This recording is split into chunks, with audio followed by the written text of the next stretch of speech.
Boxing taught me more about life than school ever did. I've spent years training, starting with MMA, learning moves, getting hit, hitting back, learning actual fundamentals, getting better, starting to compete. And I genuinely believe that this journey through these years has taught me more about life than school ever did. The goal of this video is to share how it changed me, help you in your journey, or if you're already boxing, help you improve the way you look at it and gain more from it. Quick disclaimer, I am not against school in any shape or form. Go to school, stay in school, get good grades, pass, and advance to your profession if you want. So the way I look at it is like this. School is really important.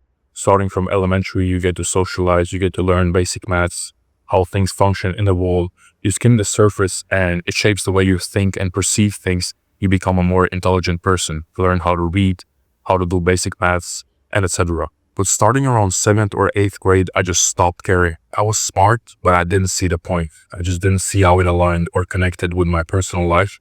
And I could pass. I just viewed it as I have to memorize these things. And then I forget them. I just memorize them for the test. I pass, and then I forget them. So I just gave up. I was like, what's the point of me playing this memory game if I don't care about these things? So I will just study to pass. English, I like that. Sports, arts. But even then, when I started training, I stopped going to sports. I got a notice that I'm off sports because I didn't see the point. So when I got to high school, I was doing bare minimum just to pass. I had this classmate, Richards, who I was paying $5 for every test in physics or maths, so he could write it for me real time and I can pass. Richard, if you're watching this, shout out to you, bro. But cheating in school taught me how to pass the system, not how to actually grow and implement these things. And boxing completely flipped that. So I'm going to drop for you 5 big life lessons that I learned from boxing that you can take from yourself. Number 1 is 100% accountability. You can't fake that. In school, you can blame the teacher, you can blame the test, you can do a lot of things that you have show up.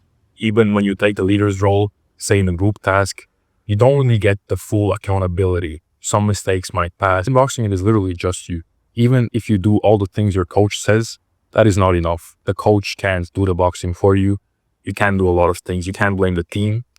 You have to execute a lot, and every mistake, you're going to literally feel it and see it. You're going to be disappointed. It's a way bigger reality check and way more accountability in a way that you have to be really critical and take feedback all the time. If you're doing anything less than 100% in boxing, if you want to compete, then you're just setting yourself up for failure. That's just the way it is. Number 2, you're going to get exposed really fast. If you didn't get enough sleep, if you ate garbage, if you showed up 50%, your sparring partner doesn't care. The coach doesn't care. You're going to immediately feel it in training. You're going to see it in the results. Your performance literally reflects your discipline, and you can't do anything about it. I remember in school, I was able to slide by with anything. I could fake it. I wouldn't really get exposed unless something actually went down, and then you had to go to the principal's office. But other than that, you don't really get exposed. Number 3 is you learn more with your body than your mind.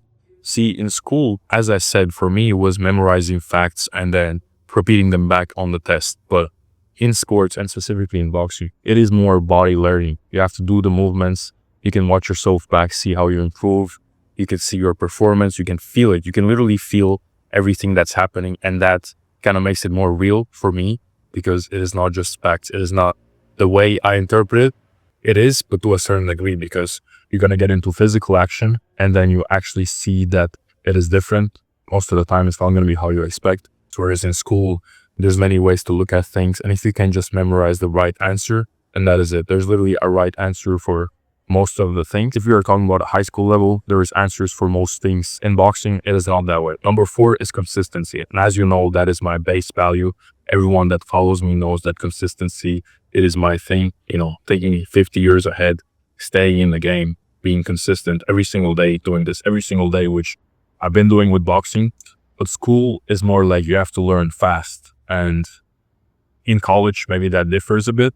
But in school, you have to learn things quickly, then forget them quickly, go on to the next course. And it's kind of like you're skimming through the stuff. And when you get to the practical, you obviously have a great base of knowledge and a lot of stuff. And then it's about physical integration.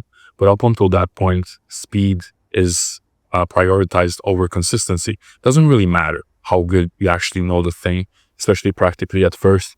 If you memorize it quickly and can you repeat it back or can you do it again? Boxing taught me that smart equals consistent. You have to drill the things 10,000 times. You will get bored but you have to do these things until it becomes you. Let's take a jab. You can practice a jab 1,000 times. It's not going to be good. I heard this New York coach that has his fighters participating in Golden Gloves, which is a really big amateur competition.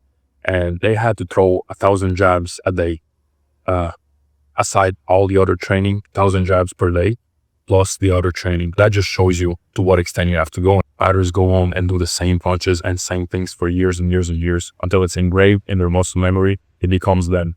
And the fifth, last but not the least conclusion is that ego will get you hurt.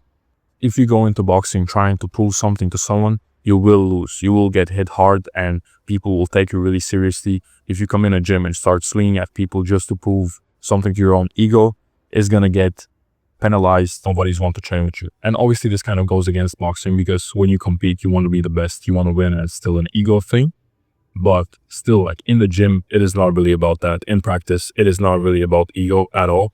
Whereas in school, even in practice, like the practice exams you take, small tests, it is about who's the best. Most of the time, at least in my experience, it is more about who's the best, who can do it the best, who can get the highest score. And in boxing, if you try to show that you're alpha at a gym, you're just going to get clipped. And when you show up to learn and move smart, you actually grow. When you show respect, you grow. When you are curious, even in the class, who has got the right answer? Oh, you're my favorite student if you have the right answer. At least that's the experience for me. So in conclusion, these are the biggest lessons that I've taken away from boxing. And obviously, I didn't have the best people around me. I didn't have the best mentors. I wasn't really kept in check like that. I was just obeying the school rules and trying to make the most out of it. And boxing just gave me that rhythm, showed me how to think, how to breathe, how to push through, how to lead sometimes. Like when it's performance time, it's really performance time. And I believe it gives a lot of value to kids and adults because it applies to everyone. It's a life lesson. It's more than just inside the gym. You go out and then you can use that to your advantage. And sometimes you just need a place where you can sweat, struggle, and see yourself clearly. And when you're out of the boxing gym, you're like completely refreshed because you come in there, even if you have a lot of stress, you have to focus on the task at hand. So when you're done with the workout, you feel way better. You walk out of there basically a different person. But once again, I do believe that school is really useful. I passed high school. I'm now in college, that I graduated. It's not that I'm against school. It's important how you take these things and what lessons you get from the stuff that you do, right? So I hope you enjoyed this video. I hope you found these lessons useful. If it resonated with you, feel free to share that in the comments. I read all of the comments on these YouTube videos. Let me know what you want to see in the next video because I'm dropping these videos weekly. And even if you're just starting with boxing, feel free to check out my other social medias where I drop daily videos on boxing and practical self-improvement. It might help you to avoid some mistakes that I've done or other people have done. It also helps if you like the video and subscribe. If you're watching this, I want to see you win. I'll see you guys next week.